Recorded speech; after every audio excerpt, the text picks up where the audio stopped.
కాదట తమ్ముడు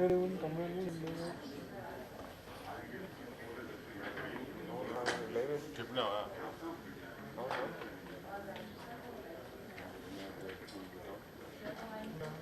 ఉన్నాయి. నేను ఆన్ చేశాను అంతా కూడా అందుకే నా ఓకేనే ఆఫ్ చేస్తా.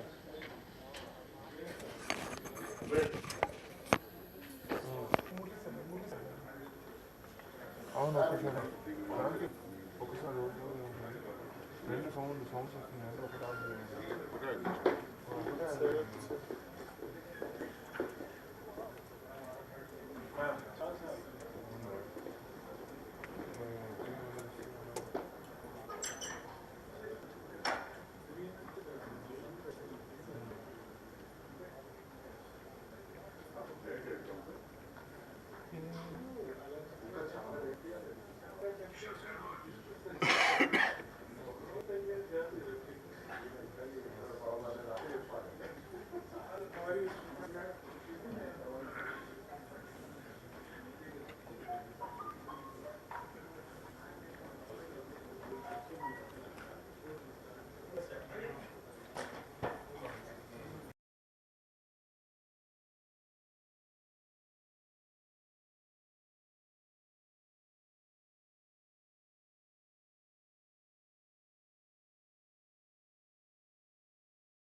Good morning to all present.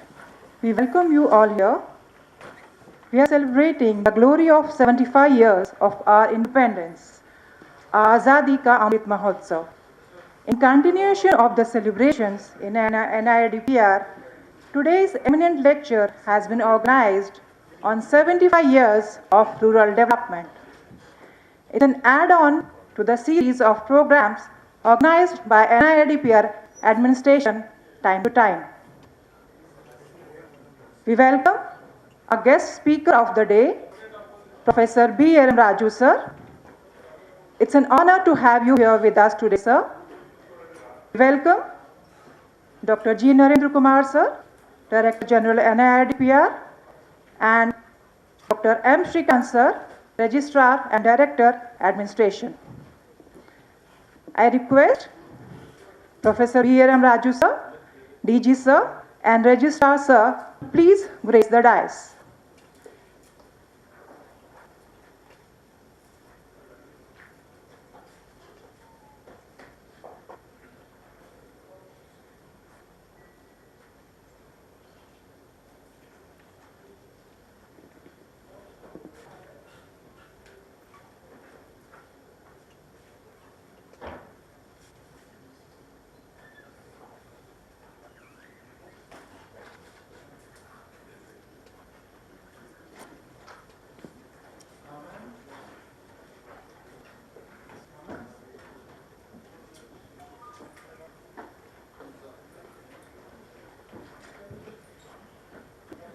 I request all to please put your phones on silent mode, please.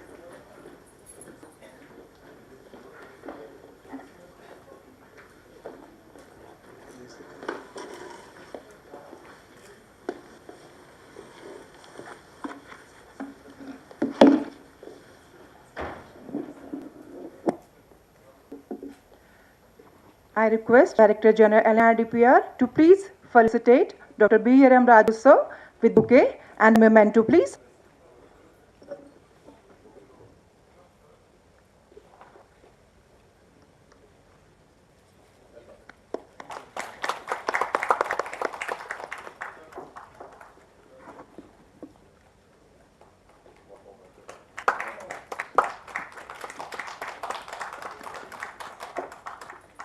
Thank you, sir.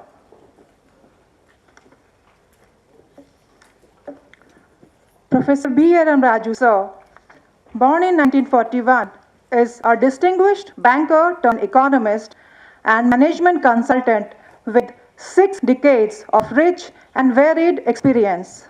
Currently, Sir is an advisor to Federation of Telangana Chamber of Commerce and Industry. After working for 3 decades in State Bank of India, Sir has worked as Dean of Studies at the Administrative Staff College of India, Hyderabad, Joint Director, Institute of Public Enterprise, and Director, Indian Institute of Economics, Hyderabad, and Professor and Head at Lal Bahadur Shastri National Academy of Administration, Mussoorie. Sir addressed Reuters Roundtable on Financial Risk Management in 2005 in Geneva. Sir has co-authored 16 books covering agriculture, small and micro enterprises, economy, governance, and risk management, and published over 2,000 articles in press and journals of repute. He had accreditations like the International Man of the Year in 1991 by International Biographical Society, Cambridge, and Sir S. Radhakrishnan Teacher of Teachers Award in 2007 from Sivasivani Institute of Management, Hyderabad. Sir was also editor of Asian Economic Review. At the age of 75, Sir established Telangana Industrial Health Clinic Limited on behalf of Government of Telangana for taking timely and corrective measures for reviving sick micro and small enterprises in the state. We once again welcome you, sir. I now request Dr. M. Shrikant, sir, Registrar and Director Admin, for welcome address, please.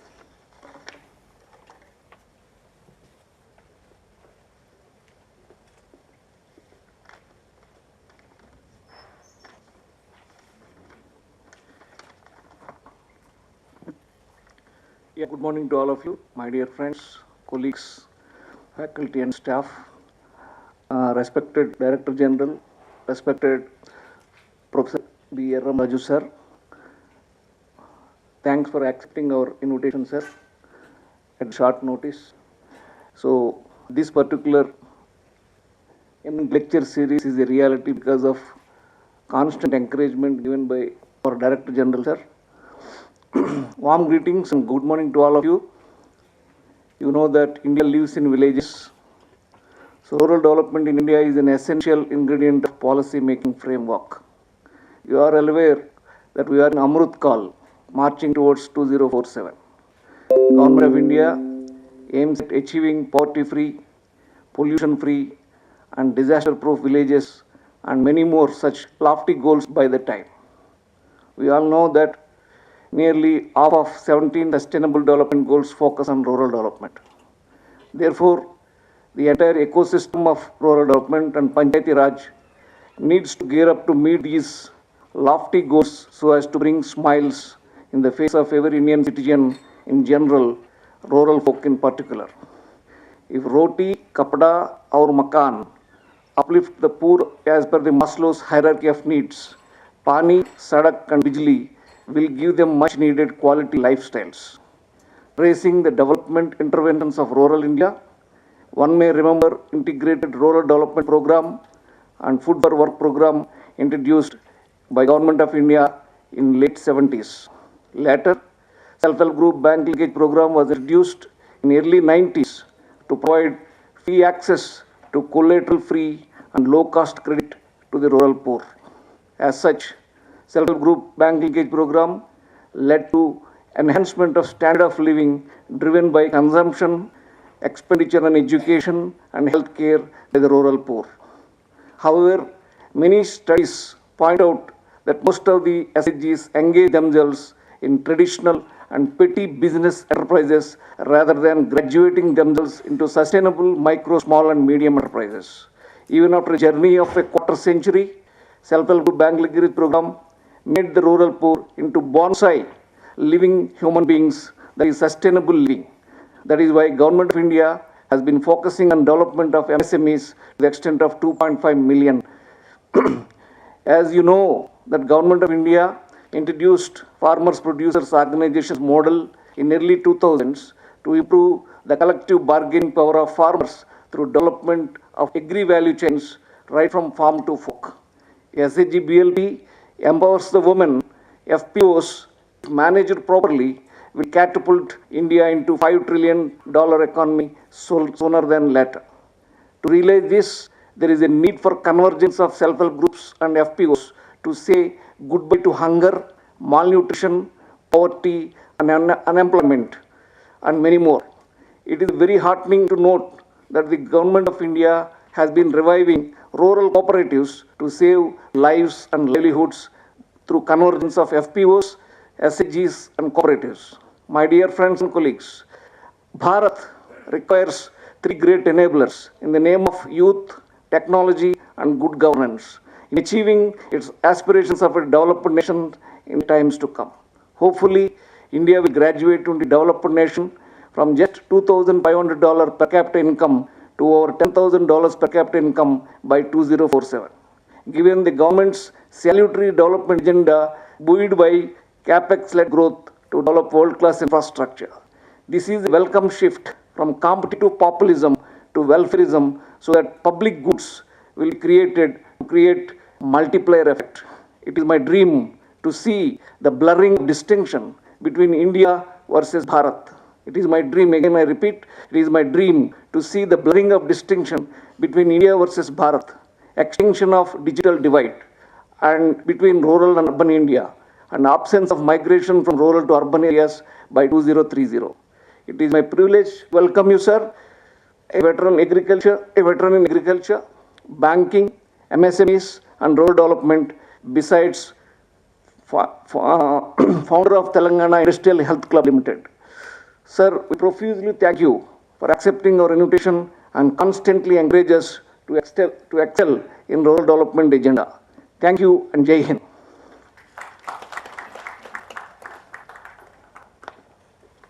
Thank you, sir. I now request Director General NIRD&PR for a keynote address, please.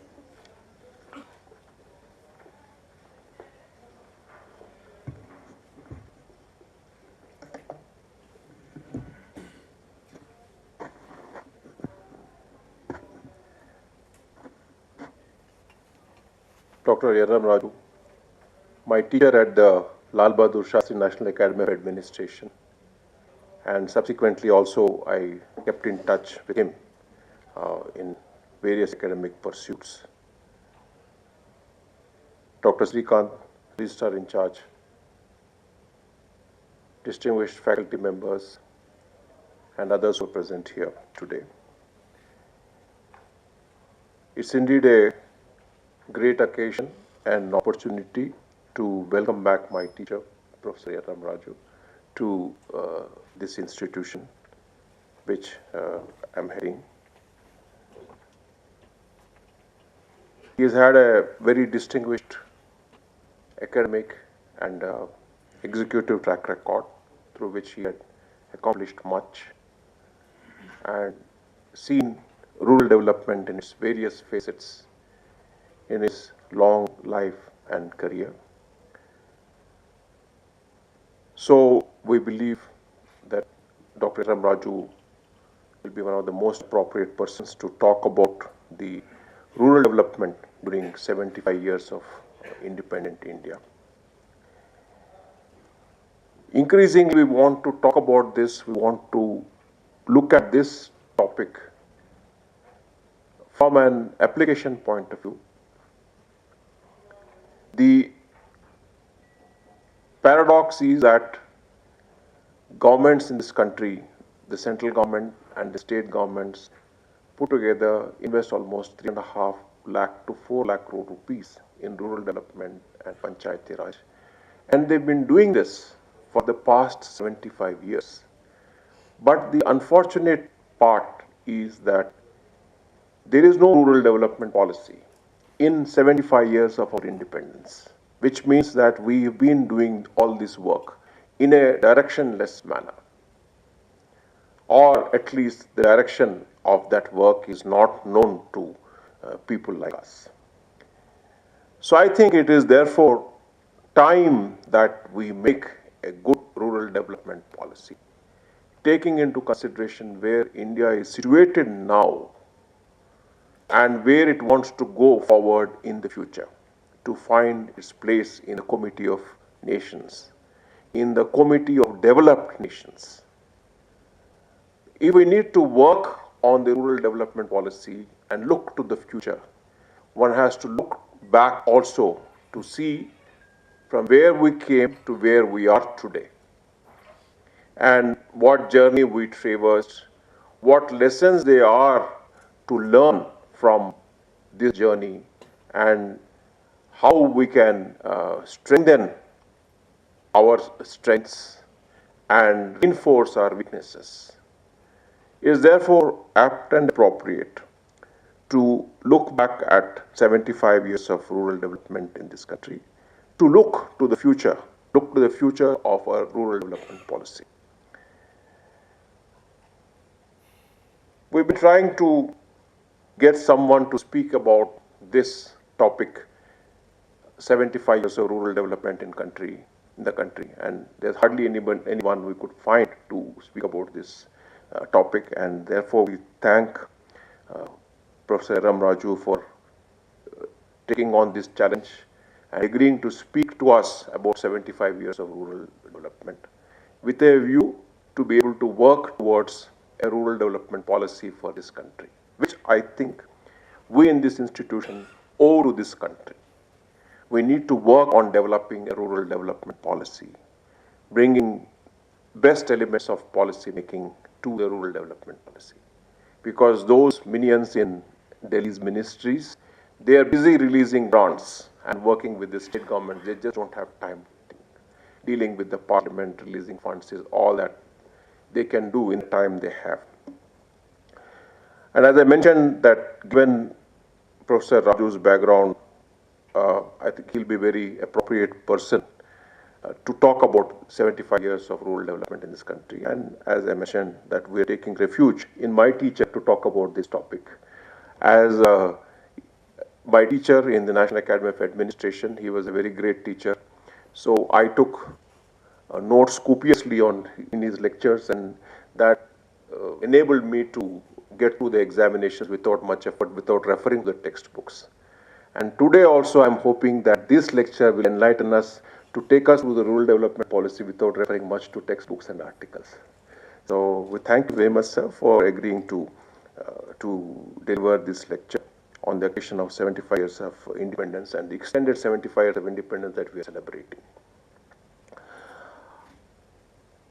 I'd like to give a few of my views so that you may like to situate your lecture in the context in which we are looking at developing a rural development policy. One key thing that we need to take note of is that India has made very significant progress ever since independence. Very many indicators we've made good progress.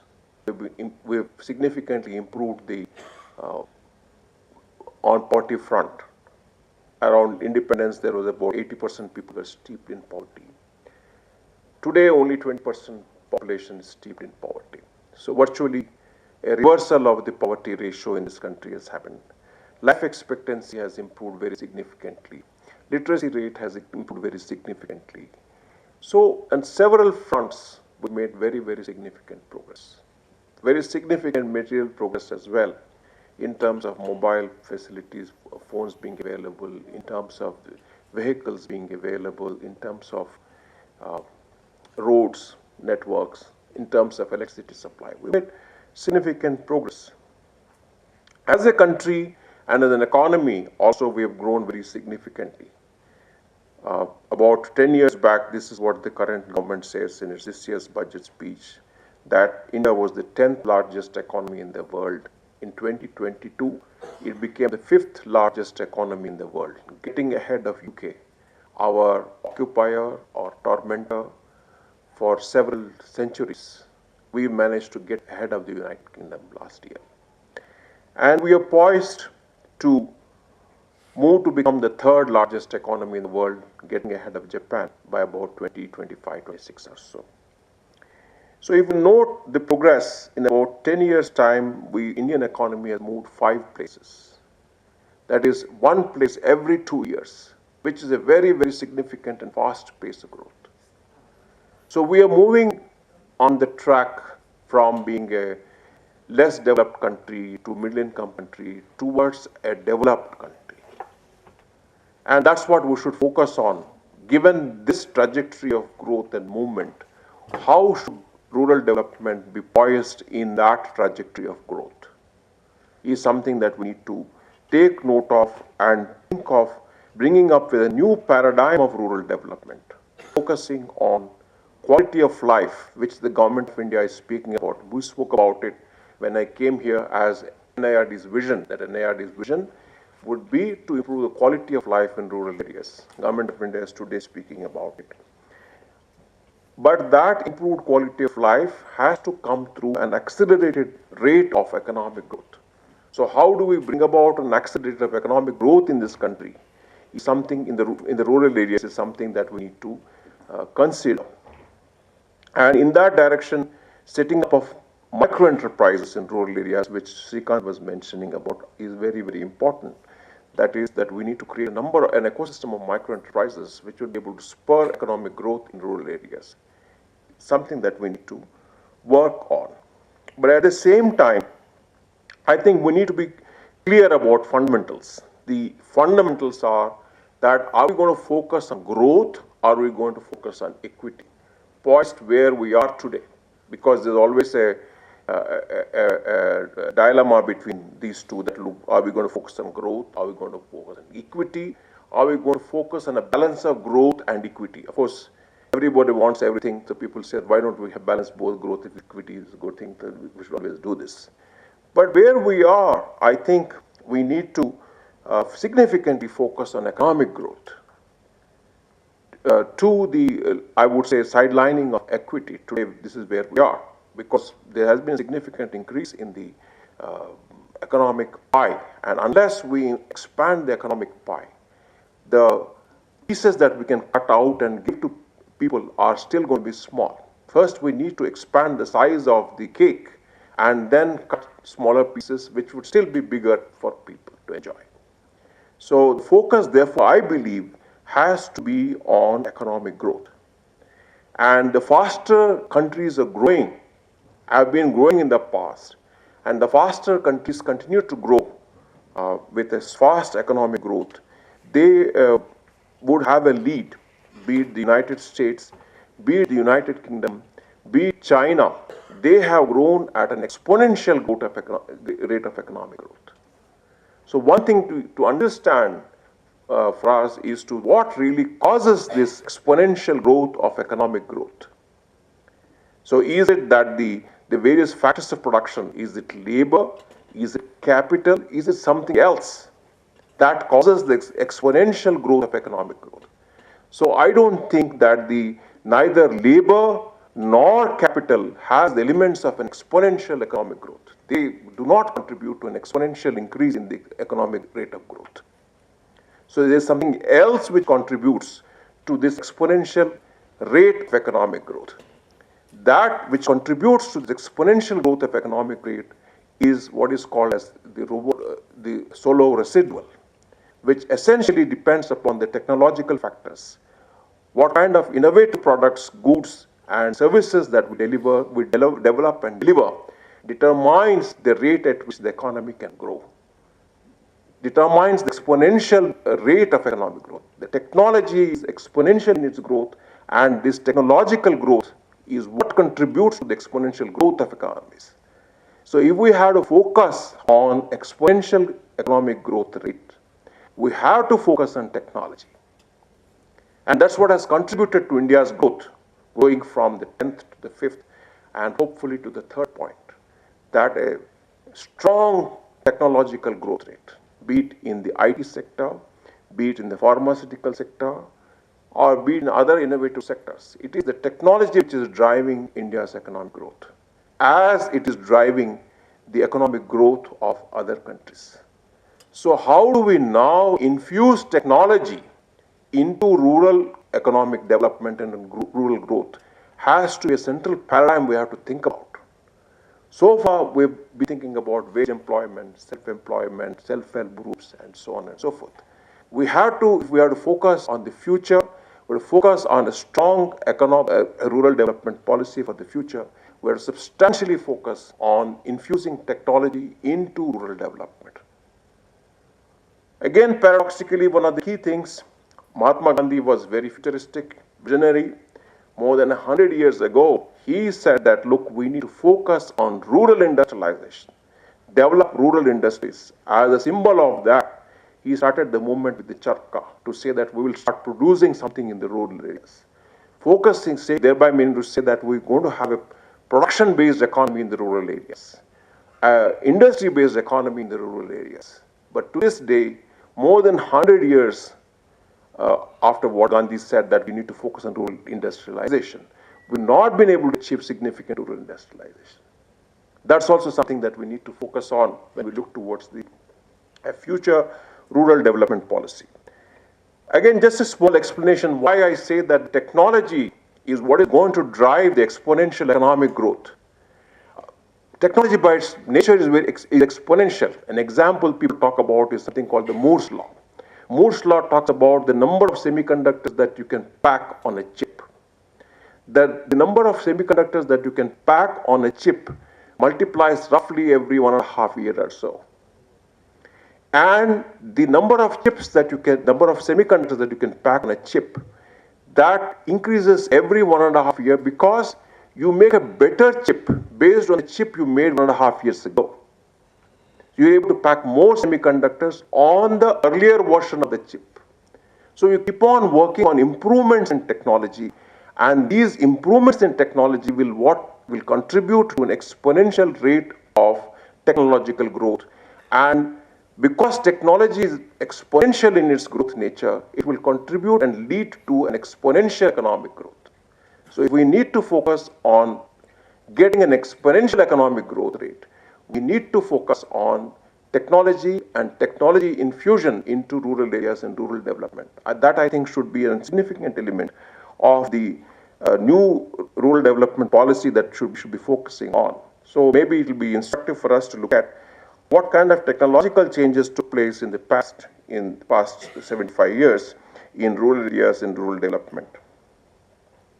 Another key thing that determines economic growth as well as equitable growth is the role of institutions. There are two key institutions. The first institution was panchayats. The second is self-help groups in rural areas. But both of them have limitations of capacity. Both of them have limitations of organization. How do we galvanize these groups for faster economic growth, for purposive growth is something that we need to, again, focus on. I think the vision for 2047, which I think is coming through in this year's budget, union budget, it speaks of a technology-driven, knowledge-based economy. I think that encapsulates the entire future vision of the country, and that also should be the vision for rural development for the future and for the rural development policy that we have to develop. So I would like to once again thank Professor Yerram Raju for accepting our invitation to deliver his 75 years of rural development. And his address will take us forward in the direction that I mentioned, that is a technology-driven, knowledge-based rural economy. So thank you very much, sir, for coming over. Thanks.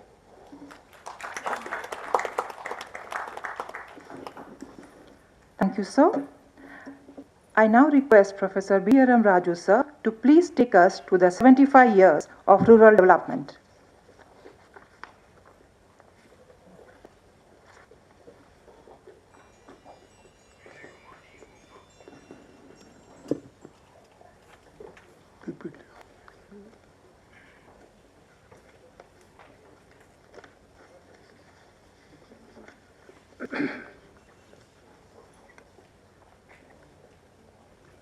Good morning to all of you. Dear Shri Narendra Kumar, Director General NIRD, Dr. Srikanth, faculty, researchers, and staff of NIRD. I am privileged to be here. I was here nearly 2.5 decades ago. I have been frequenting NIRD on one count or the other. During the past 2.5 decades, it didn't happen. I recall when I visited NIRD, my wonderful association with Dr. B.C. Muttaya, Dr. K. Shivaya, Dr. U.N. Charilu, Dr. M. Taha, because we used to work on rural development, decentralized planning, and areas of mutual interest in a very collaborative manner. And we felt extension holds a great responsibility for achieving rural development. All of us believe, of course, growth and equity are partners in the progress. But then, which comes first, which comes next, is something that has been deliberated, debated for long many years. Today, when we have moved from bullock cart to electric vehicles, the transition is phenomenal in these 7.5 decades. Fortunately, I traveled for 60 years in this journey of 75 years of rural development. In these 60 years, in the 6 decades of my journey, which coincided with these 75 years, I have noticed quite a few things. Therefore, when I speak, I am aware that I am speaking, I am taking the subject of known to the known. All of you know rural development. I do not think I know more than any of you. I don't profess to know. Therefore, when I give certain historical background, particularly in the background of planning that we did for quite a few decades, which we now moved over to Niti Aayog, where the objectives are shared development processes and cooperative federalism.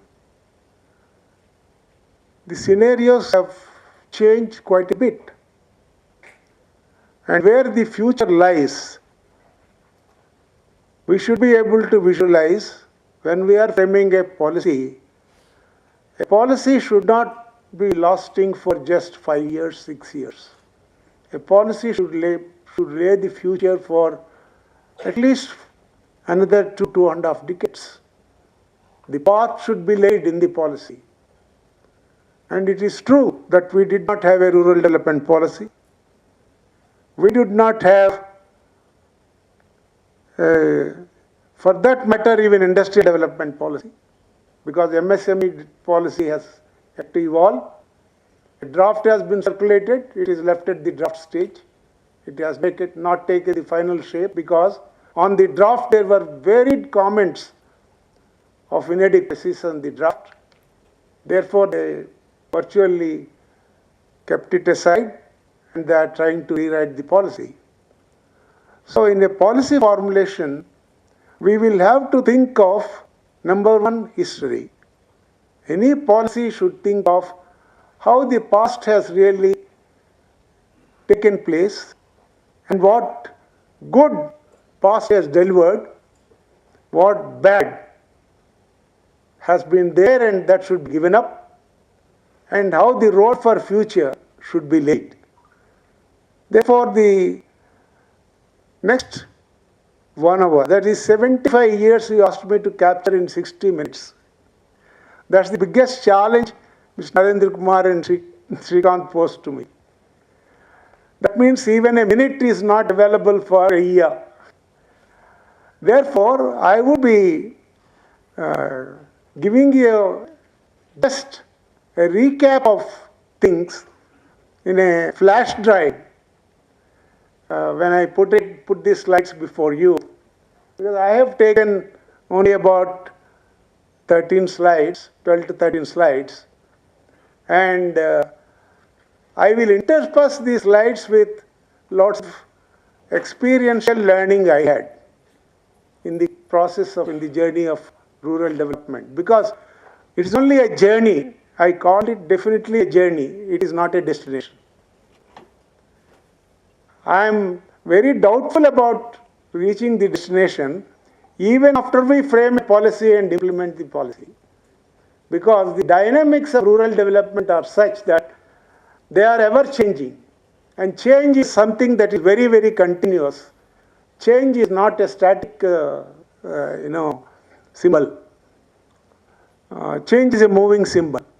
And therefore, we should be very clear when we are thinking of this particular agenda or discussing this agenda.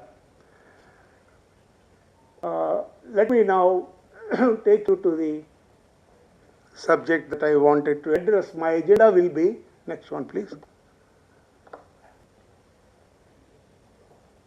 It's a path well laid for smooth ride. That's how I describe 75 years. It's not as though that Atmanirbhar Bharat is born during the last 10 years. No. We have been thinking of self-reliance almost in every plan after the second 5-year plan. Every plan document you read, you will find this word self-reliance in the document, in that document, plan document, somewhere or the other.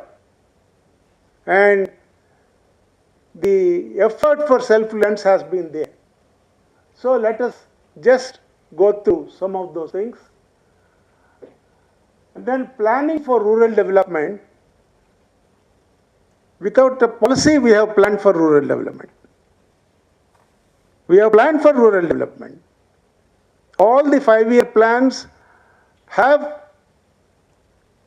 sufficient component of rural development, of which, to which Professor Srikanth alluded in his welcome address, and Dr. Narendra Kumar spoke extensively, and also led us to the sphere of knowledge, the sphere of technology, as the battleground for tomorrow's destination. I will say it's a battleground because we need to really wage war against certain ideologies. We need to wage war against the mindsets of the people. It's a very, very tough journey that we are going to have from now to the future. And then there is a vast institutional promotion and development that took place in the whole saga. It's not as though that it is left for the people to do as they please. Now, there were a number of institutions that have come in the whole journey. And these institutions have worked in coordination with each other, in collaboration with each other. They were not in, isolated compartments. Whether it is the District Rural Development Agency, whether it is ITDA, whether it is, disaster management department, whatever it is, all these aspects, all these institutions have worked in close collaboration. And then community development and Panchayat Raj. I know this institution was originally started as National Institute of Community Development. Today it has taken the name of National Institute of Rural Development and Panchayat Raj. Now how this journey has taken place, we will just have a glimpse of it. Agriculture and rural development. Rural development without thinking of agriculture is just thinking of rural development in Sunya, I would say, in a zero atmosphere. And impact of liberalization, privatization and globalization. That is the reform era that we had started when we had no pie in our hand. We had to go with a bugging ball and From then onwards, the reform started. Of course, reforms started even much earlier, but they were not recognized as reforms. 1984 itself, we started the reforms. Then digitalization and the direct payments policy that has come about, direct benefit transfers that we are talking of today, how it has transformed the entire, rural world today. Then the versatile villages that have come into being today, that are being planned today, with the regeneration of the cooperatives that have been forgotten of the third five-year plan. Till third five-year plan, we used to have a chapter in the plan document with the heading cooperation. From the fourth five-year plan, that chapter disappeared. And again, it has come to surface now. So how those instruments of cooperatives can be the best route for reaching the rural development? I think these are going to be the aspects that I am going to discuss in the next 1 hour or so. Next one. Next slide. Do you have a slide mover? Or? Okay. This one, huh? Okay.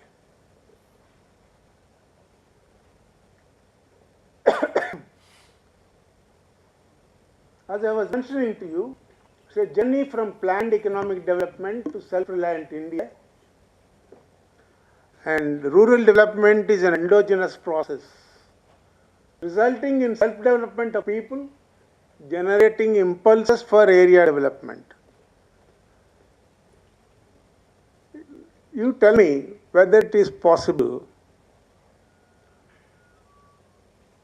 to do this by thinking in isolation.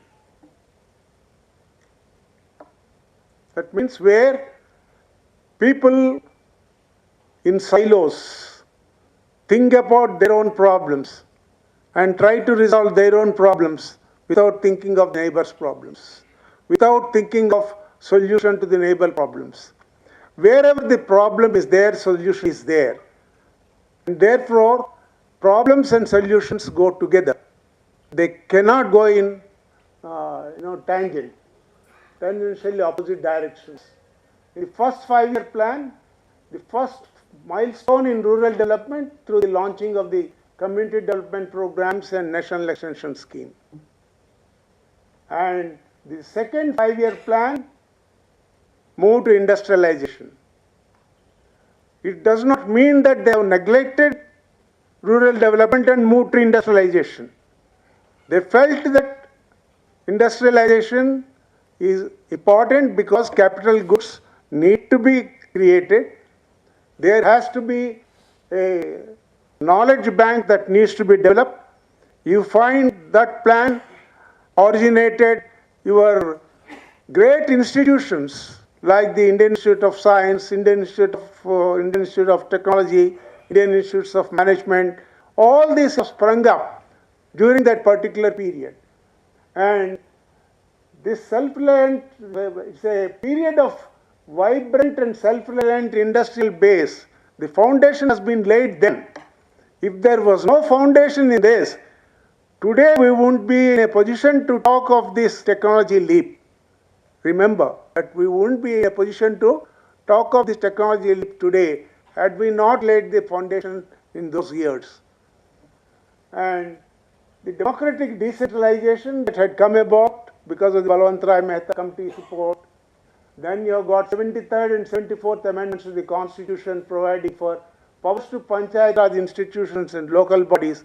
Where this remained even till day a far cry. Not all the powers have gone really to the Panchayats even now, excepting where certain chief ministers have been munificent to pass on the powers, like in Kerala and Telangana. There are many areas. In Tamil Nadu also they have given powers, but very many states have still not passed on the powers to the local bodies. And the gap still remains. And without giving powers to the local bodies, without giving powers to the local people, is it possible to really prosper? It's a question mark. And then third 5-year plan, we planned for self-sufficiency in food grains. You remember, at the time of independence, we had faced, all of you must be recalling, I don't know whether anybody can, we were in famine. Famous Bengal famine. We were importing food under PL 480 program. We had to meet our food requirements only by imported wheat. And today, what is the position? We are exporting wheat to the same nations that where from we had imported earlier. We are today exporting wheat, and people are demanding our wheat. And that is the situation, that is the change to which we have really moved. And then we find to establish progressively greater equality of opportunity and bring about reduction in disparities of income and wealth and a more even distribution of economic power, of the equity that Mr. Narendra Kumar spoke of. You know, this equity that we are thinking of is what we had laid down as a plan objective in the third 5-year plan. And we are still talking of it. That means the journey, we have really not progressed in that direction. Yes, today if you look at the demographics, if you look at the economic profile of the country, you will notice that whatever is enjoyed by 10% of the top rich in the country is the share of the rest of the share of about 40% of the population, and the rest 50% are still to reach anywhere near the other 50%. So that is the gap that we still have. Therefore, we have to take this 50%. I agree that we have done a great deal in reducing poverty from 50% to 20%. Fine. But where these 20% are, today if you look at, they are not self-dependent yet. There is still a long way to go for them.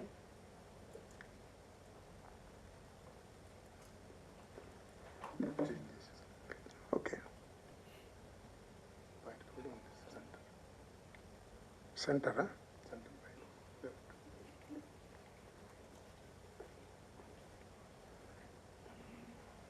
Self-reliance is the core objective of planning. In the fourth 5-year plan, very prominently written, and National Institute of Community Development, State Institutes of Community Development under the guidance of NICD, and to provide guidance and leadership in local planning. Then we had the industrial policy of 50s as a guidepost for industrial development. Then we had set up the domestic financial institutions in the shape of, the state financial corporations. Then we had institutions like the district industry centers set up during Fernandez, when Fernandez was the industries minister, DICs were set up, where the services of a banker were also borrowed initially for a period of about 5 years. Thereafter it was given up. The idea was to collaborate and make all institutions as parties to the development. Then we had the district rural development agencies. Then we had the industrial development corporations, industrial infrastructure corporations.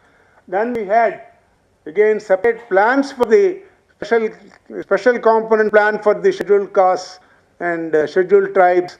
Separate rural development plan used to be there within the states. When they budgeted, they used to give the special component plan. There was reservation for these communities to really come out of the entire old ways in which they were doing the things and old ways of development. Unfortunately, all these decades of reservation, there was no cry for halting it. from those people who had enjoyed the fruits of reservation. And actually, when something is reserved, people should say, why we should be in a reserved category? Why we cannot come out? Why we should not be independent? No, that cry has not yet come. That means that maturity level has not dawned. We have not enabled that maturity to dawn in the reserved categories. And this is a challenge that the country has to face, at least for a few more years to come. Because they feel it's a constitutional right. No. The Constitution has given right only for 5 years initially, and extendable, if necessary, by another 5 years.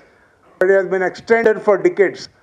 And therefore, the dependency syndrome that has been built over the decades is a big challenge for the economy for the future. And then we had the district development plans, and we had simultaneously district credit plans to support finance. I recall when I was the lead bank officer of the Medak district, Prime Minister Indira Gandhi was my MP. She wanted to know directly from the Secretary Planning and from the lead bank officer the status of the district.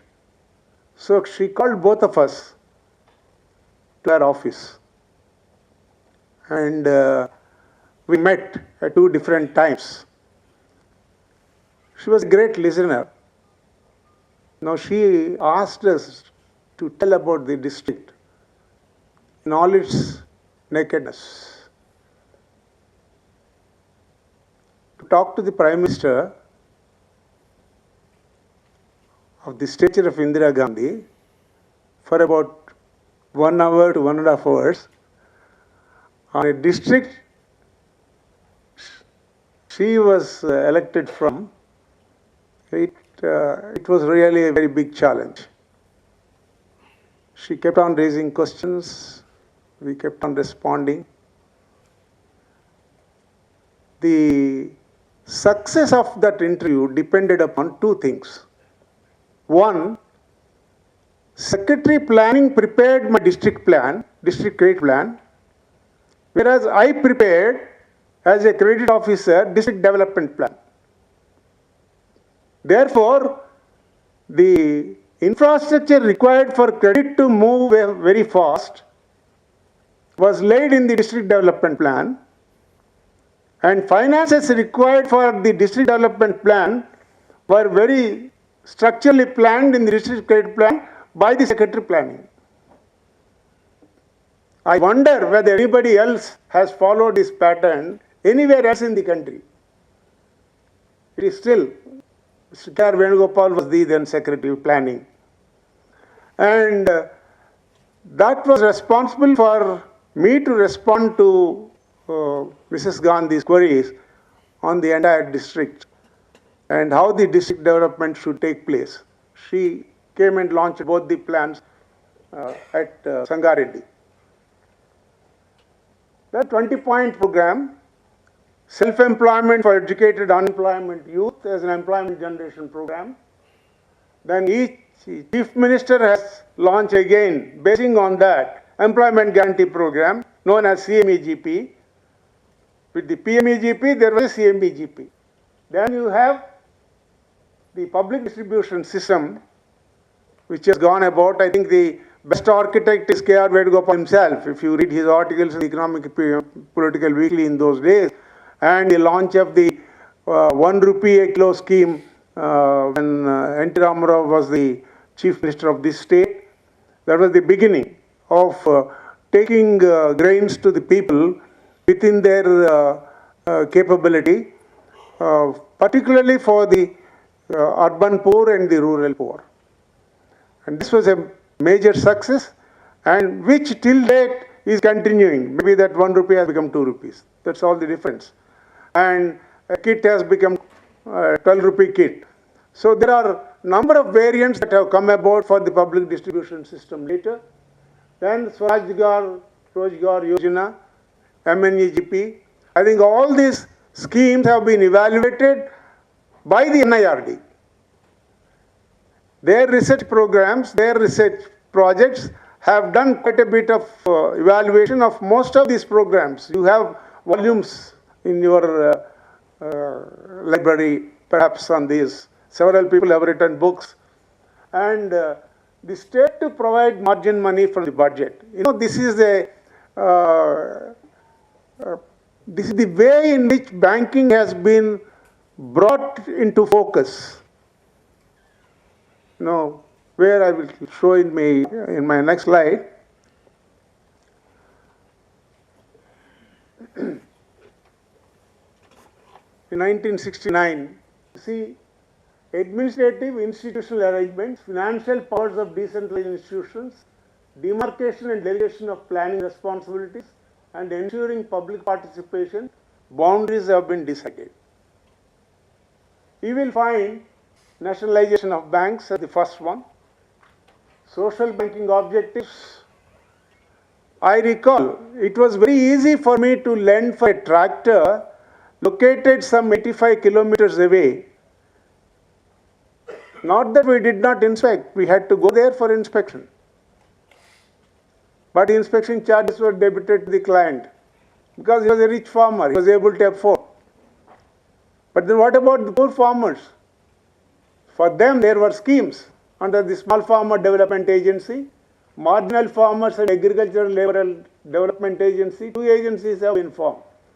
And these two agencies were to be administered by two competent young IAS officers of those days, like Mr. Narendra Kumar. Their career started with Project Director Rural Development, if I remember right. Am I right? And the idea in putting those youngsters in charge of the DRDAs or the ITDAs or the self-employment programs or the DICs in those days was basically to enthuse the young bureaucrats to capture the wealth of the rural areas, the wisdom of the rural areas, and transmit the entire development process, rather magnify it to the universe when they work as collectors. And they had tremendous, today also, if at all anybody can do anything in this country, it is the district collector. I am sure every IAS officer will cherish his career best only when he is a collector. After collector, he becomes, pardon me for mentioning this, he becomes at best a glorified clerk in the secretariat. Maybe with some powers. But as a collector, he had all the powers under the sun to do anything he liked for the development of the district. That great advantage could be nurtured with the positions in the rural development. It is the platform that created this inclination to work for the development of the district. And then area development plans and service area plans were prepared by the banks in conjunction with the district development plans. Then district credit plan were prepared, block level, district level, state level bankers committees were set up. Even now, those committees are there, where the government executives and the bankers sit together. But what they discuss now is far different from what they discussed in those days. In those days, they used to discuss about where the gaps in branch banking are there. They had to locate and establish new branches. Where the gaps in lending were there, they had to locate and fill those gaps in lending through the credit plans. They have to locate gaps in development, and the gaps used to be filled. But all that saga has become very routinized. Today, it doesn't happen that way. It is only a narration of a scheme, monitoring some figures, and figures, most of the figures given by the banks or the governments or the plans that are prepared are absolutely incremental in character. The figure does not have a backup of something behind that. The enterprise, the entrepreneur, they are not behind the figures. So this is the tragedy that has taken place during the past 75 years. Simultaneous with the development we are talking of, there is a degeneration also, which we have to correct in the coming policies. And the Agricultural Finance Corporation, Agricultural Credit Department, and the Agricultural ARDC, actually ARCD, not ARDC, Agricultural Rural Development Corporation, all these three had to merge on the recommendations of Yerram and Committee to become the NABARD, National Bank for Agriculture and Rural Development. Of course, after 10 years, I had to say, redefine NABARD as not at all bothered about agriculture and rural development. Because you will find everything has become routinized. They have been put under different baskets and then show that something is done. Whereas on field, it is actually not done. That's why there is a lot of dissatisfaction in the rural clientele. If institutions have not been able to generate that satisfaction among the people, that institutions were meant for them, and institutions are delivering. Therefore, I and Yugandhar had to put in an article in Economic and Political Weekly, government delivery systems and the government schemes, and the need for convergence of the schemes. This we wrote way back in '91 when we were in the academy. But the delivery systems still continue in pathetic shape, I would say. Those who are studying many of the research projects must have found the defects in the delivery system. Today also there are, I think in the MSME ministry itself, there are a number of schemes. But against each scheme you will find, against the 6 crore MSEs, micro small enterprises, you will find against each scheme 30,000, 10,000, 20,000 as the number of beneficiaries. And in the SIDBI, there are 36 funds. Against each fund again, utilization is there to the extent of 2,000, 8,000, 6,000. Some even hundreds. Which means that something is wrong with the delivery system. Against the billions that we have, how much is going to the grassroots? You know, this is where we need to really see somewhere, we have been treading on pebbles and stones, and we have not been able to reach the real metal roads to, development. We had, the state cooperative banks, district cooperative central banks, and the primary agricultural credit societies as a good 3-tier architecture that was coming from grassroots to the state level. But then these cooperatives, which had a share of 52% at the time NABARD formed, has now come down to 23%. That is the progress NABARD has achieved in taking cooperatives for development. Today again, minister had to be instituted for that purpose, and he had to think deeply about it. He has to think of technology for the cooperatives, and though the technology for cooperatives was thought of a decade back, not today, they could not find a bidder. NABARD could not find a bidder to take technology to the cooperatives throughout the country. Despite funds being available, funds being allocated, plan after plan, budget after budget. And this has to be corrected. That's a correction is taking place now. Today, when a bidder is identified, he has been contested again in the court of law. So the bid process has been delayed now. Otherwise, work would have commenced.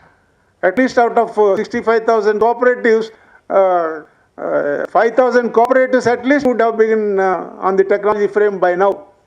ever since the funds have been allocated. The tragedy is that.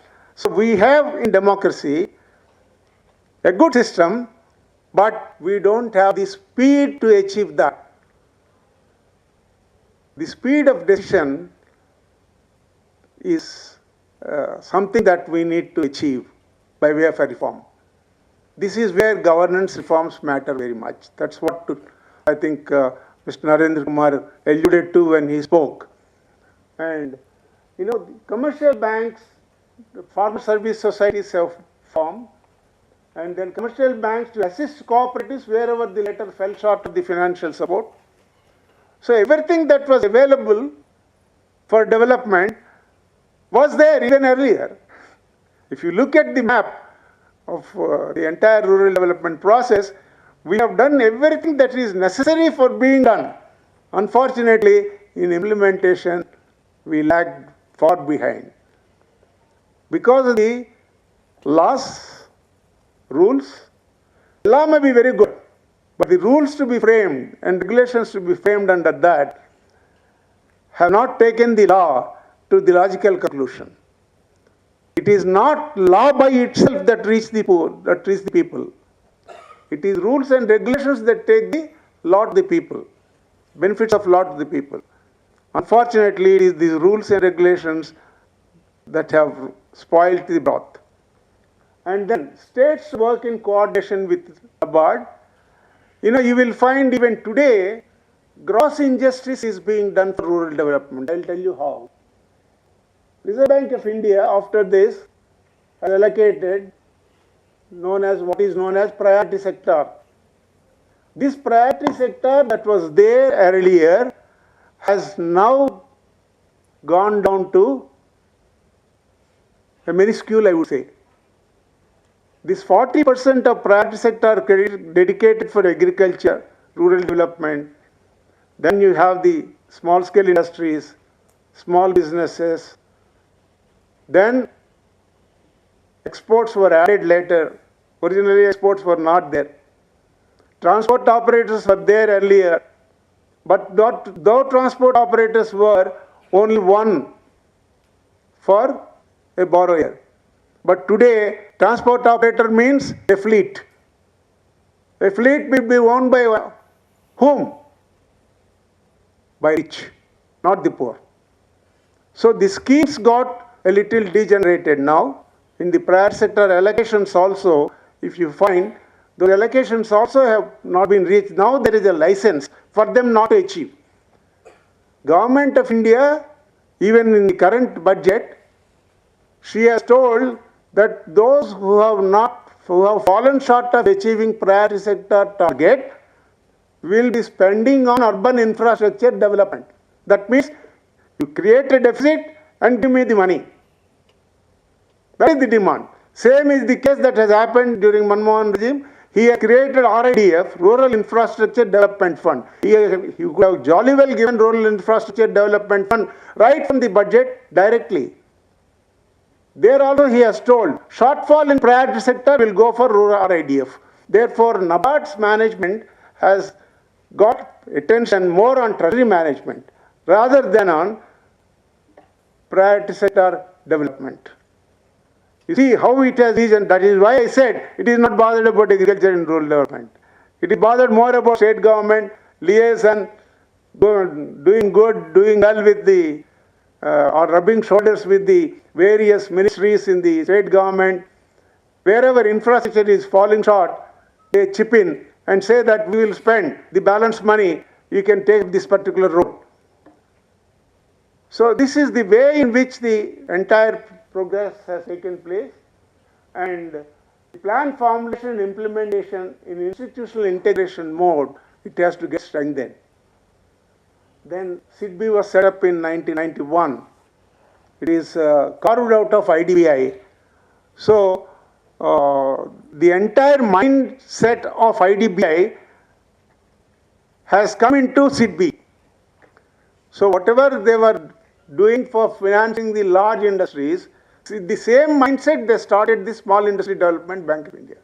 Therefore, no small industry got finance from SIDBI. First they said, we will do at the apex level, and later they said we will do in a limited way. We will spread our branches. They have established 50 branches all over the country, and with the branches they started doing, and now they say that they will only do some directional lending like Mudra schemes and others. So this is how the institutions that we have really done, we have really promoted, have not been delivering to the target groups. And then banks geared up training staff for rural development. This is also the past. We said the syndicate bank was the first to establish. In fact, if there is any bank that thought of agriculture and rural development in the beginning, it was syndicate bank. T.A. Pai was the chairman at that time. Later, State Bank of India thought, and as I have recorded in many articles, concept banking came into being. The concept banking was banking for agriculture, banking for small-scale industries. So separate branches have also carved out, and they have moved in tandem with the government schemes, and they made sure that each government scheme is implemented through these particular agencies, and this was a good success at that time. But later it was in the midstream of reforms, these were all given up. After 2001, you will find there is a great departure that had taken place from the rural development process. And the faculty development programs were held with the help of NIRD, NORM, National, because with NORM also we were associated. In fact, I did the quinquennial review of NORM as one of the members appointed by Government of India when I was at SBIRD, State Bank's Institute of Rural Development. I was the founder faculty of SBIRD and also vice principal there before I moved over to inspection and later to LBS National Academy on deputation. The state cooperative banks, PCCBs, PACs under supervision of NABARD, commercial bank funding the PACs directly wherever money was fell short. Then farmer service societies were started and they were also financed by the commercial banks. An agribusiness corporation was set up by NABARD and they are doing quite well. And joint farmer liability groups to finance tenant farmers was started, and even joint farmer liability groups have been working well. So initially there was a big itch. They could not progress much at all. For at least 4 or 5 years they did not progress much when I did the evaluation. Later of course they picked up because of the extension effort they had done. All their DGMs were given specific mandates.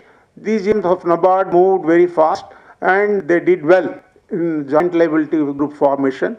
The evaluation, if any of you have done recently, you will notice that JLBs are doing quite well, and that a model that is not following for financing tenant farmers. This was what I said on village development leadership. This is part of my article written in Economic Times in 1978. It was a Sunday issue. Economic Times carried a mid-page article where I have dealt with the process of rural development from the beginning, from the grassroots. The opinion leaders matter, village development officer, village patwari or kannam, then village sarpanch, president cooperative society, village munsif. All these people work in different directions in the village. They have their own vested interests, you will find. But if they are able to bring them together and bring the opinion leaders together and then move along with them, in those days we used to have what are known as night halts. We had village adoption program. We had night halts. The idea of night halt for either today also the collectors go and have a night halt. The revenue divisional officers are supposed to go and have a night halt. The advantage of night halts is that you will mingle with people. You will know their ways of life and you will try to learn from them. Because farmer is my biggest teacher, I would say, even till date. There is no better teacher than a farmer when you want to really do some intervention in farming. And so we were able to get teachers in the village, practicing teachers in the village. The idea of going to village and doing night halt is this. And later it was given up. Village adoption scheme. It had its variants, and everybody said that we are adopting villages, and nobody adopted the villages. Like, in a can, everybody pouring water, thinking that somebody else will pour the milk. Ultimately, it proved to be a watering can. In a similar fashion, village adoption also turned out to be like that over a period of time, whereas initially it worked very well. And there used to be known as group guarantee scheme with the banks, and that was also later given up. Group guarantee scheme was based on trust. See, what is required between lender and borrower is the trust. Today, I do not know how many of you can trust your bank. We do not know until we see every day our balance, whether the balance will remain intact, whether somebody has taken away the balance somewhere through a cyber crime. So the situation has become very alarming today, I would say, and there is a need for reversal. You will find in the entire village structure, the monitoring and evaluation is a part of the whole process. This is the monitoring chart, evaluation chart I have prepared during these days, where there are different objectives for the evaluation. Invariably, what should happen is the persons who implement should be different from the persons who monitor. The persons who evaluate should be different from the persons who monitor. There must be three distinct entities, failing which what happens is there will be vested interest. I would like to protect one group or the other. Once you start protecting, it means that the real things that are happening are not going to come to surface. In fact, when this evaluation has failed, then we thought of social audit. Now you know, for quite some time, social audit also went very well. But now I cannot be a guarantee for such a honest social audit that is going. You will find MRG being subject to social audit. If you see the evaluation reports, I think most of you have done the evaluation exercises.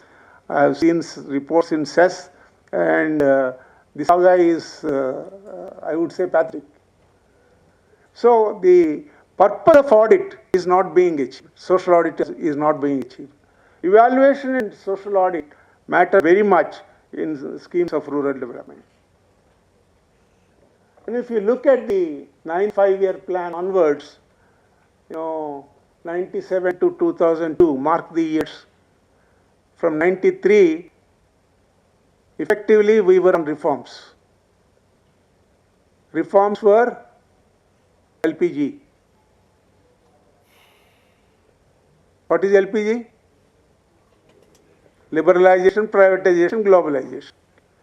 And we started, taking care of so many things, but if you look at the budgetary supports for many of these things that have been highlighted in the plans, or the budgets going in tandem with the plan goals, if you look at, they are wide apart. Because they were subject matter of my articles. Fortunately, because the gap was existing, I was able to write. If there was no gap, I would not have been able to write. Every budget had a gap in the allocations. In the 5 years, if there is a 5-year plan allocation, that plan allocation should have been reflected in the 5 years budgets.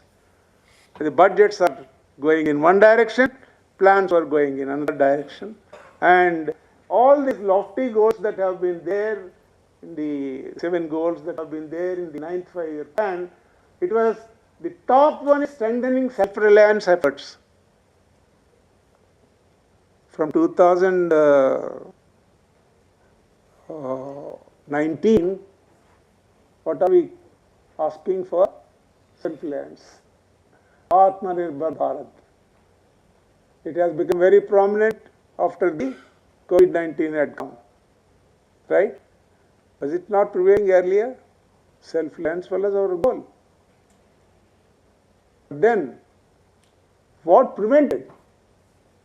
If we are not correcting, and the possibility for correction took place because of technology.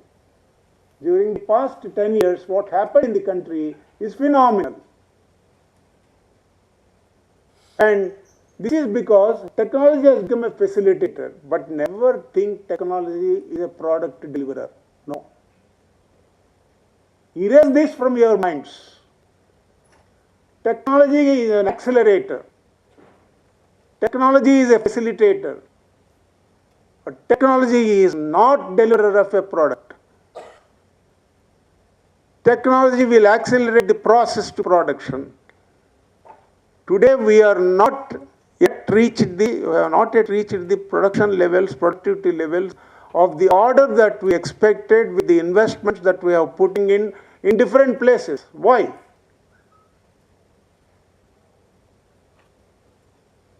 It requires change in the mindsets. 10th five-year plan, rapid growth in labor force.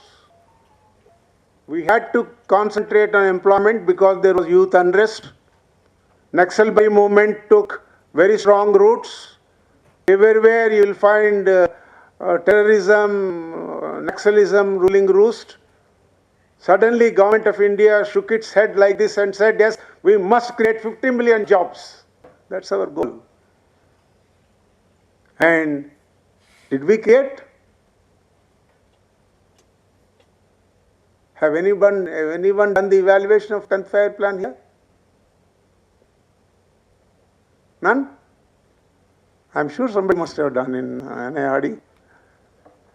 And differential development strategies, states were consulted, monitoring growth targets. They realized suddenly that unless we consult states, unless we make states as party to the whole planning and development process, unless we put democratic processes in position, it is not possible to achieve the employment goals.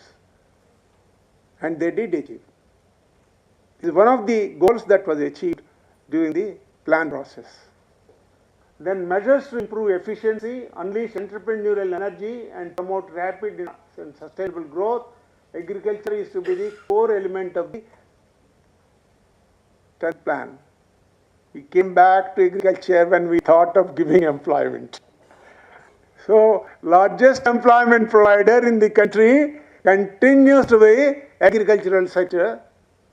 Second largest provider is the rural industrial enterprise. More rural industrial enterprises you have, the more valuation you have for agriculture, the more sustainable will be the development and more employment will be getting generated. So 5-year plans continued. Influencers have been Millennium Development Goals, to which reference has been made, and later the Sustainable Development Goals of the UN. They added new commitments to us, new commitments to rural development, enrollment in school education, girl child mortality reduction, safe drinking water provision. All these things have come. Health within reach, child rights, right to information, micro and small enterprise development, sustainability, resilience. All these things have come gradually into our fold. If you see the budget allocations, they were measly for health and education. We realized our folly only when COVID-19 landed on our head. Until then, our allocations for health and education were not to speak of. The least we speak, more respectable we will be. But now it is getting reversed. That's for good. National education policy has come. Effort is being made to make education inclusive. Effort is being made to make health inclusive. These should have been done far earlier, because the plans did mention about these things, plan after plan, but they did not materialize. And how to use water most efficiently. In a country which has got only 4% of the total water in the world, to feed 140 billion, we should have taken greater care about water. Safe drinking water and also for irrigation. How each drop of water can produce more. So we need to have water planning and water management. I saw quite a few books in the racks of NIRD just when I was going around a few minutes ago.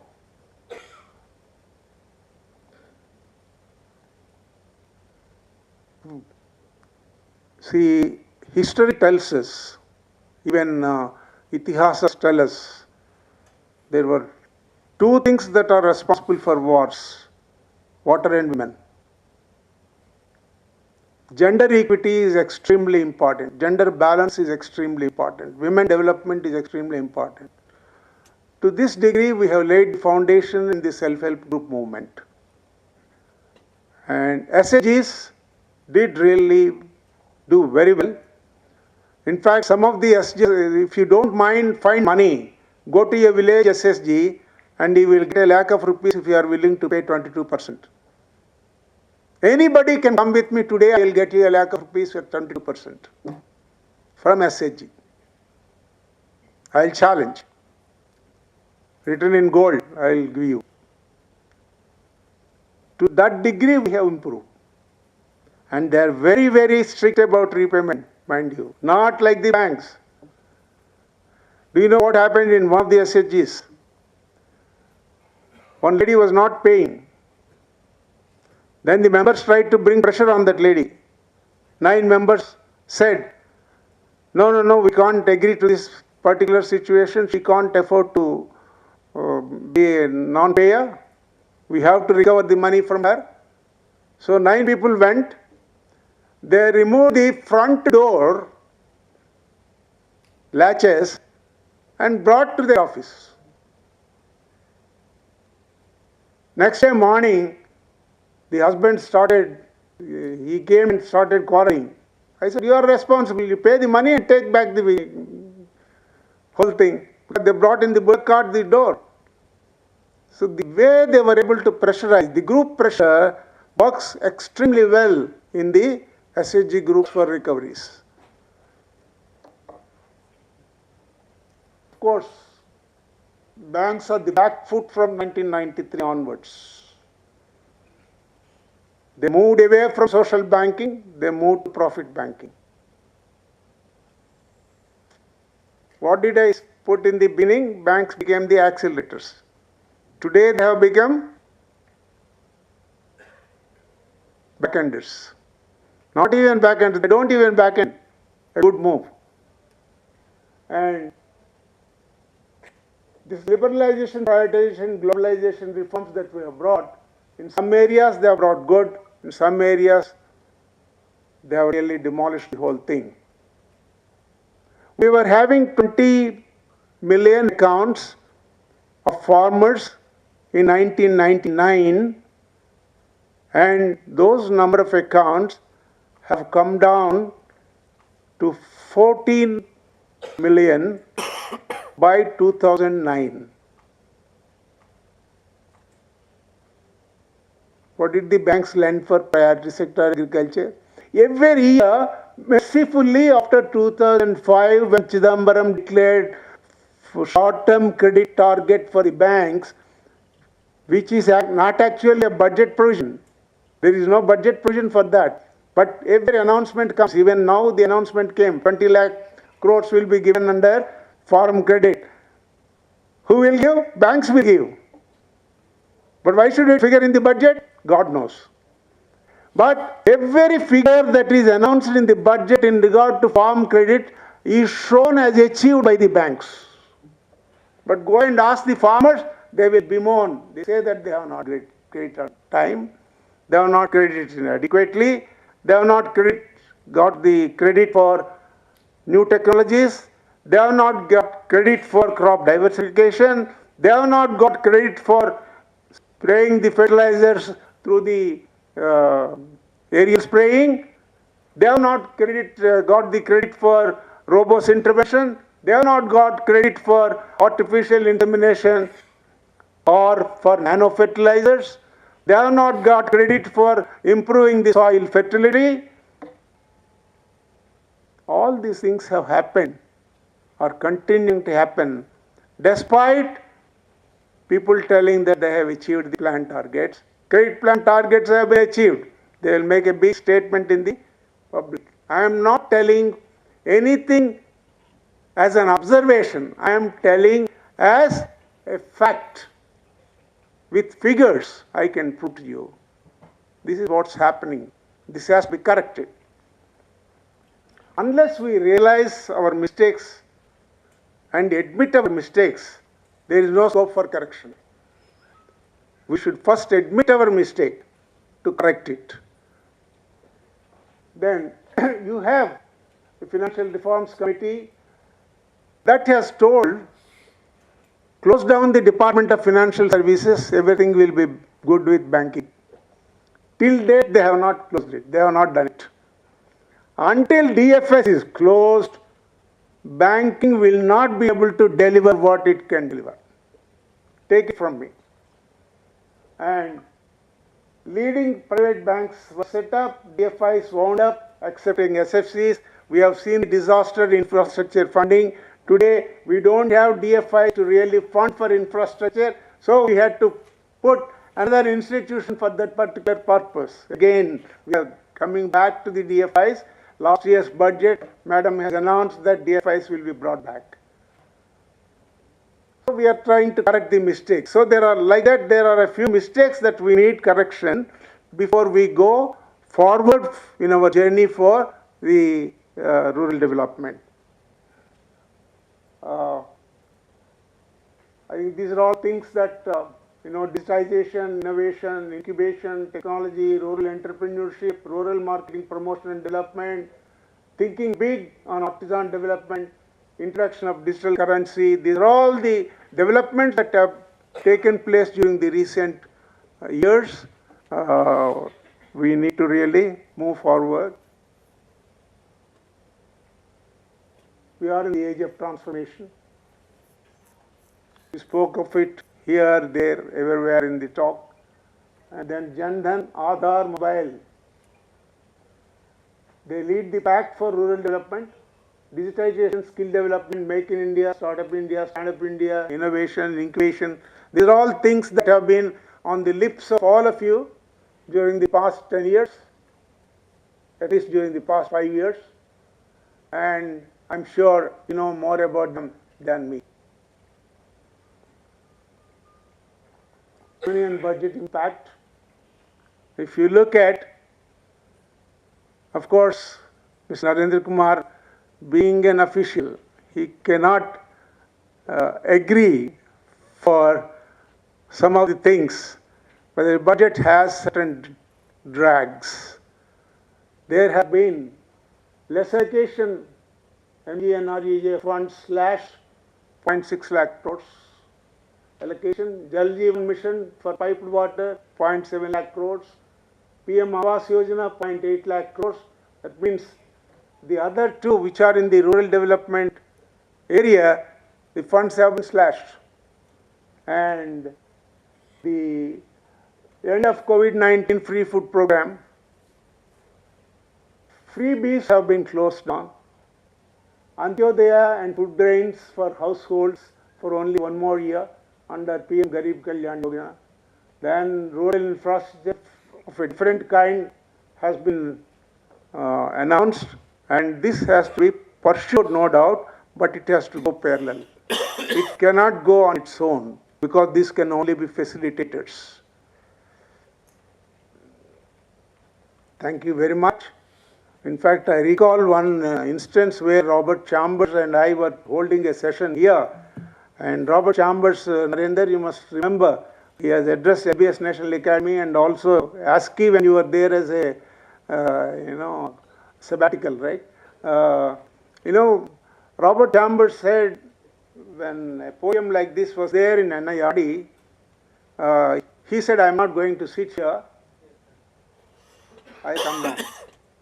He squatted there and talked to the people. He said, eye to eye contact between the trainer and trainee is extremely important. I should see you as equal. I see before me, say 100 trainers. If I'm a trainer, I see before me 100 trainers. Therefore, I must be prepared to learn from you as much as I would like to talk to you about what little I know, because it's my less by 100x. So, thank you once again for the wonderful opportunity that you have provided to me. I did not allude much many to the personal examples that I had in mind, but because of the time, I thought that I should restrict. Hope I have done justice to the subject. Thank you very much.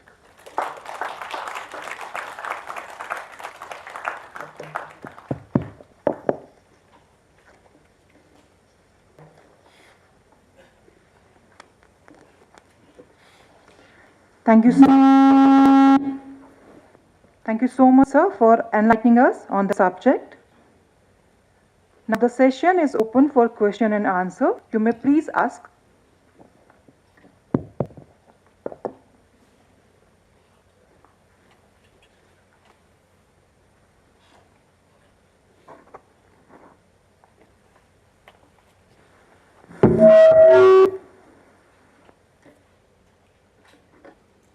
Is there any questions, please? Sir, you were telling that after NABARD has formed, the cooperatives has come down to 23% from 52. If I am right, when the assessment was made with regard to the functioning of the cooperatives and the commercial banks functioning towards the rural development, a gap was found because of the demerits in both them to go to the rural development. At that time, it was the RRBs Act that was promulgated and RRBs were brought to meet these two demerits to be addressed and towards to replace the cooperatives demerits, and it is brought, and it has been a success as far as I consider, because the Dantwal committee, which has gone into the functioning of RRBs, have, I think if I am right, had advocated that the RRBs have made a good replacement of cooperatives, and it is I think leading to the development in the place of the RRBs, in the place of the cooperatives. Second question, you mentioned that regarding the priority sector advances, there is a less this thing there, and during Manmohan Singh government, that RIDF has been brought in. Wherever they are falling short to transfer that. If I am right, I don't know whether I am right or not, because most of the private banks were not meeting this priority sector lending. That's why to force them to see that they contribute to the rural development, the RIDF fund they are asked to be diverted. Instead of leaving them like that, they force these funds to come to RIDF so that the government can spend on in the rural development sector. That's the second clarification, whether I'm right in my observation or not. Third thing, sir, regarding, you were telling regarding village adoption scheme and other things that was there in the banks, subsequently it was not there, service approach has come. Whether now that system has gone and everybody is free to go to anybody in finance, whether do you advocate that system to be revived again through the village development scheme and say service approach, unlike what is happening today? Third thing, sir, you told that Syndicate Bank is the first bank to go in for the agricultural lending promotion, and that is the first bank which has come forward with the proposal of the government for starting RRB, first bank to start an RRB, but its totally identity is lost today. Having done so much of service to the rural development that banks have lost its identity today, government has merged with other bank and the identity of that bank has been lost. And regarding you were telling with regard to this banks financing to the farmers, other things, don't you think that the NPA norms that has been introduced, I think reviewing the performance of the banks and the NPAs and the government declaring the debt waivers is causing the banks to go, I think, to have a backstep in financing agriculture. These are my few clarifications. I feel that whether I am right in my thinking, can you be kindly enlighten me on this, whether I am right in my approach? Put 5 questions. You have put 5 questions. Let me talk about the first one, about the cooperatives being replaced by RRBs. No. If you read Narasimham Committee report on RRBs were created as an additionality. It is not for substitution of the cooperatives. Second, RRBs also subsequently, when they started, they were 160. Today they have come down to 47.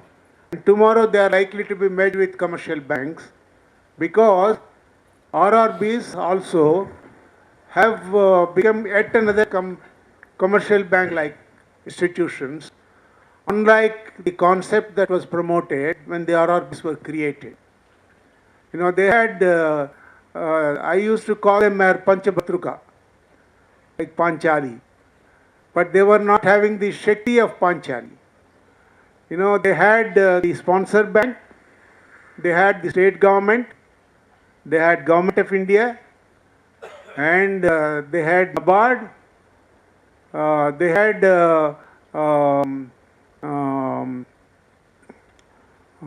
one more, I'll tell you. So these 5 people used to be on the board of directors. And these 5 people have caused enough destruction to the growth of RRBs. And the ecosystem of RRB was such that they were pressurizing the sponsor bank to treat them as equal in giving them all the benefits that were required for the staff. That made RRBs weak financially. Therefore, NABARD, which was to supervise again the RRBs, had merged them or closed them, and today they have brought down those 160 RRBs into 43. And tomorrow they have recommended categorically these 43 RRBs need to be merged with the sponsor banks. That is the status of RRBs today. Yes, RRBs did a good job. They could have done better job had they been given the resources and freedom that they were expected to have. Unfortunately, that was denied. Second one you are talking of is relating to the priority sector. In the priority sector credit dispensation also, you know, there was one leeway that was given, namely the priority sector lending certificates. The private sector banks were doing priority sector lending, and that was being added to the commercial bank. Commercial bank can buy PSLC, and it can be traded on the bond market, and they can get the treasury coffers filled. And this has helped them, and therefore failure of the banks in doing priority sector lending has been made up with this instrument by the Reserve Bank of India. Therefore, the targets have become meaningless. And priority sector dispensation has been fraught with a lot of fallacies. And this has to be corrected if they really want the target of priority sector to be met. I have got figures for this. Each sector, I can tell you how they have moved into each sector. We have got enough statistics to prove this. If we dissect the figures of the Reserve Bank of India, it is possible. But Reserve Bank of India started giving figures in different fashions for different years, mainly to support the commercial banking system, not to really support the clientele system. You will find BSR, for example, I am telling you, basic statistical return is one return, which is given as at the end of last Friday of a month. Whereas the annual returns and the quarterly return data is given at the end of the month, the last day of the month. And the last Friday, and between last Friday and last day of the month, there are at least intervening 3-4 days, excepting for February. So you will find the gap in figures is manipulated in a fashion that they will meet the targets of Reserve Bank of India. You can go into these figures. Recently I had occasion to see 25 years of BSR figures, not 1 year or 2 years. I sat with the EPW people and then gone through the entire thing. I did not dare publish that because I build more enemies. Already I have enough enemies, now I will be building more enemies. I thought why I should build more enemies after the age of 82. My wife told me, don't indulge in this luxury. So I stopped writing on that. So there is any amount of statistical misnomers that have been created. And this is for researchers to really go into the figures and the background in depth. And when they give outstandings. Outstandings always contain what is disbursed plus interest plus charges and plus SMS message charges now and plus any other charges that you conceive of, and they also debit the insurance which they have forced the client to obtain at the time of giving loan. You know, they bind you. After all, you want money, you want loan, therefore you concede, you write on the blank paper without realizing the consequences. Consequence is every month you find a debit towards insurance premium. And when you want to claim, you don't know from whom you should claim because you don't have a policy copy with you. You don't know even the fine print of insurance policy that you have entered into. You are in a very tragic situation when you have borrowed as a micro or small enterprise from the bank. You don't know because you don't have the copy of the policy. Whether it is machinery insured, machinery at what cost they have insured, what type of machinery they have insured, whether they have insured the machinery as per the definition of the MSME Development Act. All these things are a big misnomer if you are really going into. But your charges are debited into the accounts. All these accounts will get reflected in the outstandings. And when repeatedly for about 5 years we have been asking the SLBC to give figures of number of entrepreneurs financed by you, number of enterprises financed by you. They say that we will give you only outstandings against a particular category. They have not given number of enterprises financed. Till date, you don't find anywhere in their books of accounts number of enterprises financed. If you show me, I will be too grateful to you. So this is the way in which jugglery is taking place, foolery is taking place, and the only way to arrest is somebody must really pull them by the horns. Thank you very much for the interesting lecture. We could also see a banker's perspective of rural development. That's how I would see it, because it was about loans, credit institutions, outstandings, and all that. So that's how we would look at that. Because for me as a development professional, how I look at this, I mean, if we ask 3 questions, suppose somebody completely into the rural development sector, we will see that what has been happening to poverty, what has been happening to unemployment, what has been happening to inequality.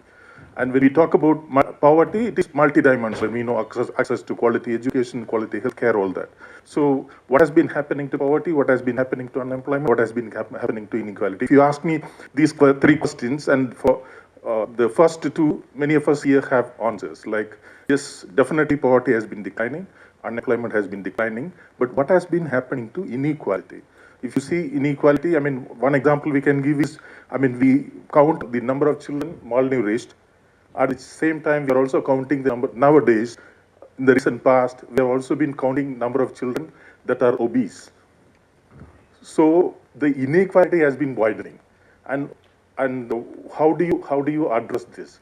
I mean, that is one of the important questions those who are working in the development sector, rural development sector, we are wondering over, and maybe your view on that. Thank you, sir. As I mentioned even in my lecture, rural development goes with extension. The answer to this is any amount of extension work. If somebody has to reduce obesity, if somebody has to take food as they should take. In fact, today's Telangana Today paper contains what is the average dose of food that somebody should take, 2000 calories, how is it made up, how much of a quantity of vegetables, how much a quantity of fruits, how much of quantity. Supposing you, even if those fruits, if you want to take, if those fruits are taken in the night, it will be counterproductive. You should take fruits before the afternoon. And if you take fruits, likewise, after food, it has different repercussions compared to taking fruits before food. If you ask a nutrition expert, he will give you the solution. So we should be able to take these solutions to the people through extension machinery, number one. Number two, if we are thinking of, we have been successful in reducing the mortality rates. I think we have reasonably been successful in reducing the child mortality rates. But still, there are, you will find occasionally, at least once in a month or twice in a month, you will find children being thrown into the waste bins, the newborn child being thrown into the waste bins, and a girl child being thrown on the streets. Like this, you will find quite a few of the whole thing. And many of the children, getting admitted to the orphanages. How many have gone into the orphanages, if you look at.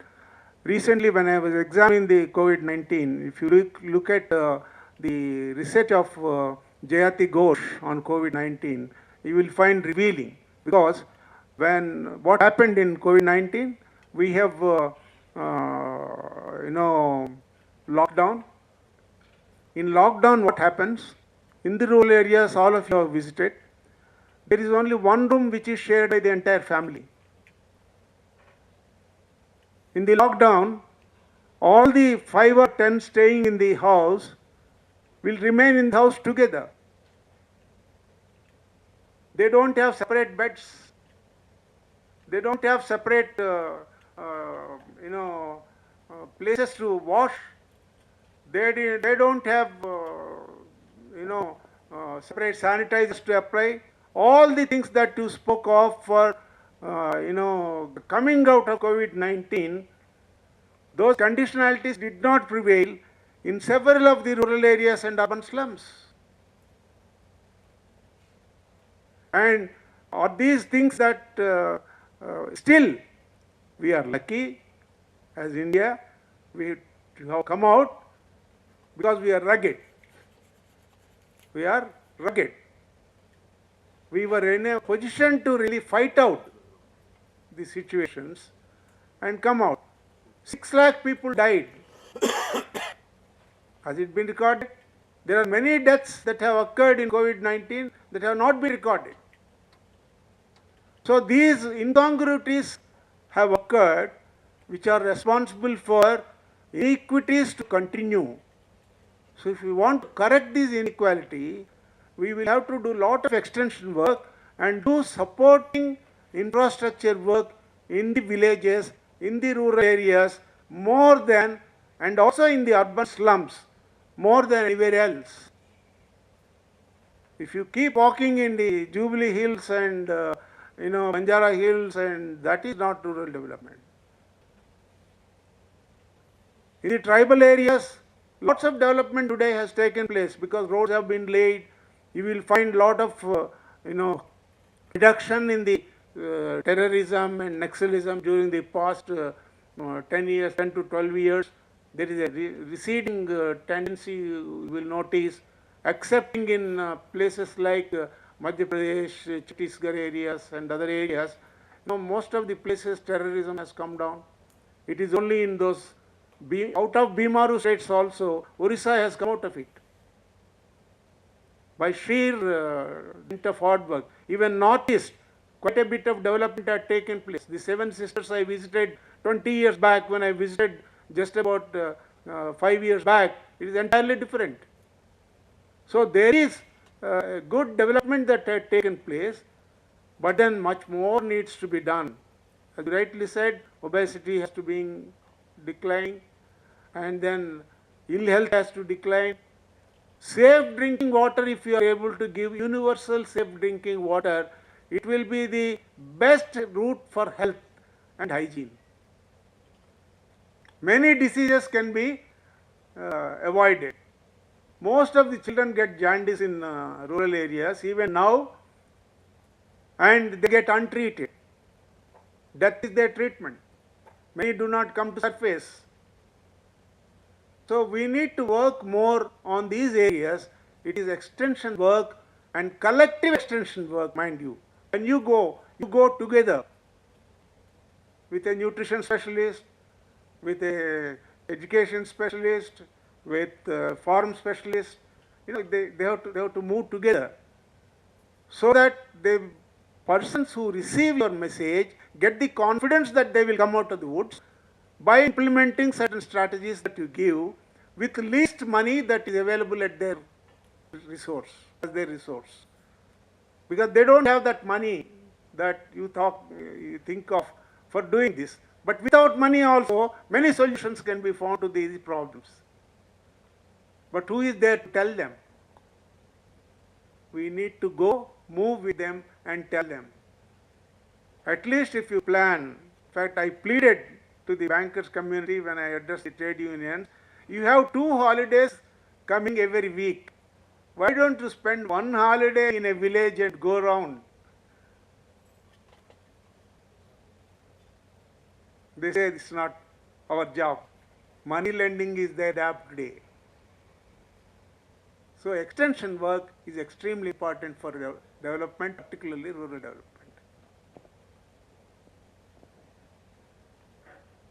Thank you so much, sir. Any more questions, please? Okay, and now we conclude the session. I now request Shri Manoj Kumar, sir, Assistant Registrar Establishment, for vote of thanks, please.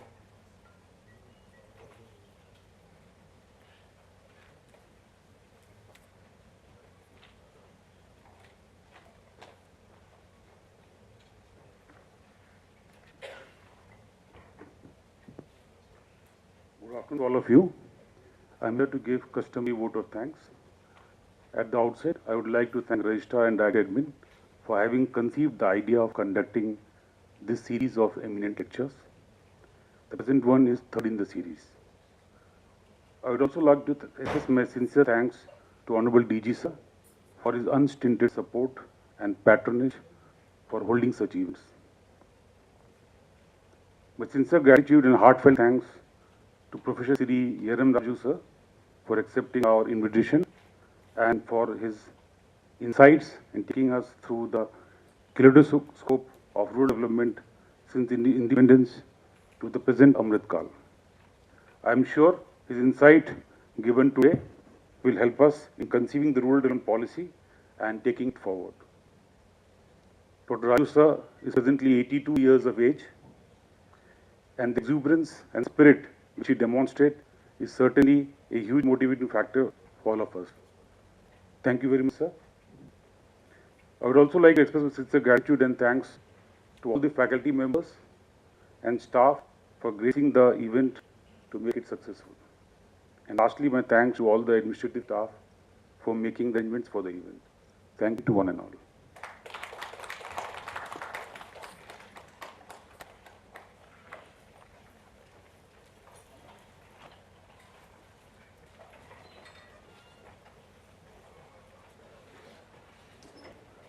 Thank you, sir, and thank you so much all for joining us today.